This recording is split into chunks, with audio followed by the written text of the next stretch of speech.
algo que está me intrigando muito é a formação de novos líderes, principalmente de jovens líderes.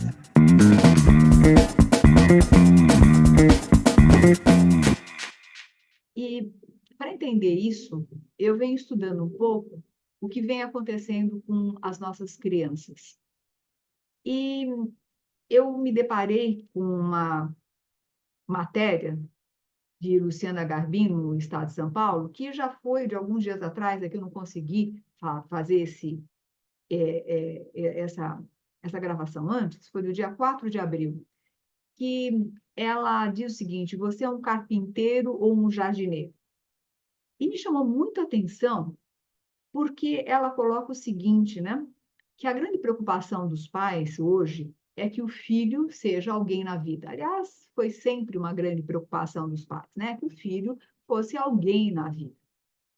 Talvez essa preocupação seja mais nossa, né? Dos tempos mais modernos. Quando a gente pensa lá atrás, e reformulando um pouco o que eu falei, os filhos, às vezes, eram simples aumento de mão de obra, né?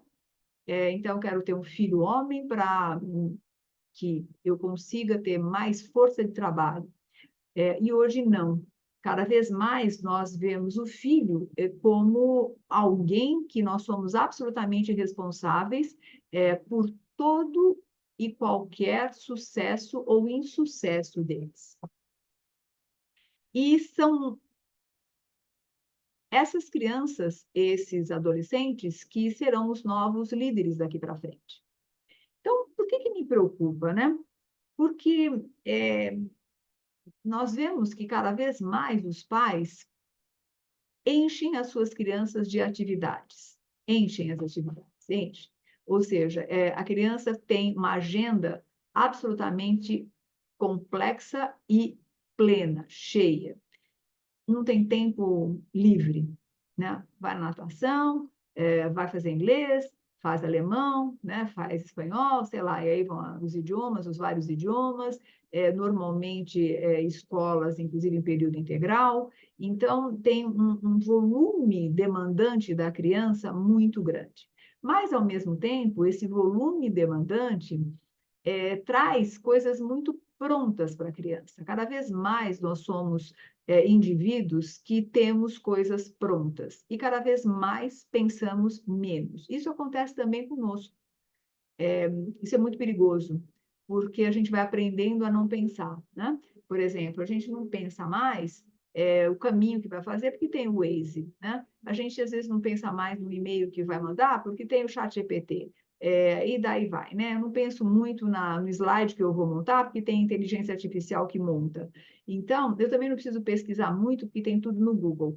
Ótimo, eu acredito que tudo isso agilize muito o nosso trabalho, mas é necessário que a gente tome muito cuidado para não ficarmos seres que não têm mais pensamento crítico. E voltando a falar das crianças, tem uma coisa importante, inclusive nesse artigo, a, a autora fala sobre um livro que se chama The Gardener and the Carpenter, ou seja, né, o carpinteiro ou o jardineiro, que a autora é a Ellison, e editora Farra, Strauss. Bom, o ponto é aí que ela fala, né, que ela fala o seguinte, que nosso trabalho como pais não é moldar a mente dos nossos filhos, é deixar que explorem todas as possibilidades que o mundo permite. Não é dizer às crianças como brincar, é disponibilizar os brinquedos. Por quê? Porque ela traz, inclusive, uma pesquisa, Alison Gopnik, ela traz uma pesquisa dizendo o seguinte, que quando as crianças são submetidas a uma brincadeira ou a um brinquedo onde já se diz para elas todo o objetivo e o funcionamento do brinquedo, elas acabam limitando a própria utilização desse brinquedo. E quando se dá um brinquedo sem necessariamente explicar para ela para que serve, como se brinca, as crianças conseguiram, inclusive nesse experimento, aproveitar muito mais o brinquedo e entender muito mais o que o brinquedo faz, né? Então, aí a autora continua dizendo uma coisa super importante, né? Que quando nós pais vemos a educação dos nossos filhos como mais uma tarefa, que é um pouco o que está acontecendo, e eu vejo muitas executivas dizendo: ah, eu não quero ter filho, porque afinal de contas vou ter mais um trabalho, ou eu vou deixar o meu filho mais para frente, porque é mais um trabalho. Esse mais um trabalho, essa mais uma tarefa, se contrapõe ao amor que a gente pode e deve dedicar aos filhos. E, gente, vou dizer assim, é uma batalha para a mulher, né? Uma batalha, porque a gente não pode dizer que filho não gera preocupação e não dá trabalho, né? Mas que tipo de trabalho é esse, né? É um trabalho que eu faço sem que esse trabalho estabeleça uma competição com a minha vida profissional ou não. Então, quando o trabalho de criar um filho passa a ser mais uma tarefa, e hoje eu vejo as mães falarem assim: nossa, assim, eu tenho que aprender a ser mãe, eu tenho que olhar no YouTube, desde como é que eu faço para a criança dormir, como é que eu dou de mamar, como é que, enfim, tudo a gente olha no YouTube, tudo a gente precisa aprender, tem curso para tudo, tem curso antes de ter o bebê, tem curso durante o bebê, tem curso depois do bebê, né? Tem curso para mãe, para pai, para tudo, como se a naturalidade de criar os filhos tivesse nos abandonado, né? E tivesse ficado uma tarefa muito pesada, porque trabalho todo filho dá. Mas que tipo de trabalho é esse? Será que virou algo que eu tenho que desesperadamente ser cada vez melhor e tomar todos os cuidados, porque senão eu sou responsável e fico com uma culpa se algo acontece com meu filho? Então, como é que é isso? E aí, para explicar até essa história do carpinteiro e o jardineiro, a autora diz o seguinte, né? Se você aceita a ideia de que ser pai é um tipo de trabalho, então você deve escolher entre esse tipo de trabalho e outros tipos de trabalho. As mães, em particular, vivem infinitamente em conflito e se sentem forçadas a escolher entre diminuir a importância da maternidade e renunciar à carreira, né?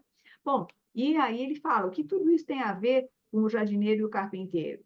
O pai carpinteiro é o que tenta esculpir o filho para se tornar um certo tipo de pessoa, né? Já o jardineiro não consegue formar sozinho as plantas ou flores, trabalha para criar as condições para que elas floresçam. Então, veja que interessante, quando a gente quer que o nosso filho seja do jeito que a gente quer, né, de uma forma específica, o que acaba acontecendo é que a gente é um carpinteiro, né, porque a gente vai formatando o nosso filho. Agora, quando a gente oferece condições sem tantos questionamentos e sem tantas restrições e obrigações e necessidade que ele dê certo na vida, talvez a gente consiga ser mais jardineiro. E aí eu vou só terminar fazendo uma ponte com essas crianças que acabam crescendo, indo para o mercado de trabalho e às vezes se sentem muito mal por não conseguirem dar conta do que os pais querem e desejam. Ou seja, eu gostaria que o meu pai, que investiu tanto na minha educação, a minha mãe, que investiu tanto na minha educação, se sentisse orgulhoso, orgulhosa de mim. E eu estou vendo que eu não consigo, até porque eu fui tão cuidado e tão protegido que eu também não tenho força para fazer grandes mudanças. Isso é muito sério. E nós vamos ter líderes que vão precisar ser fortes. E essa força está exatamente na criação de um pai jardineiro e não de um pai carpinteiro. Então, será que não é a hora da gente olhar para os nossos filhos e mudar um pouco a forma como a gente coloca tudo aquilo que eles precisam ser, né? E voltamos um pouco para coisas mais essenciais, né?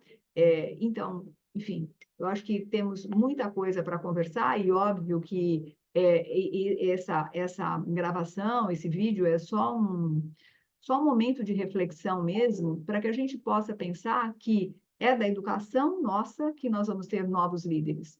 E interessante porque a geração Z, e aí pegando outra matéria, sempre precisa muito feedback, né? A todo momento precisa feedback, eles precisam, é importante para eles. E claro, eu acho fundamental que todo líder dê feedback. Agora, será que essa necessidade de feedback tão grande não está associada também a uma certa insegurança por não ter desenvolvido a força que um pai jardineiro conseguiria?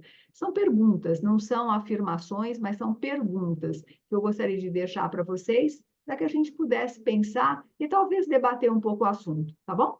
Um grande abraço e que sejamos mais jardineiros. Até.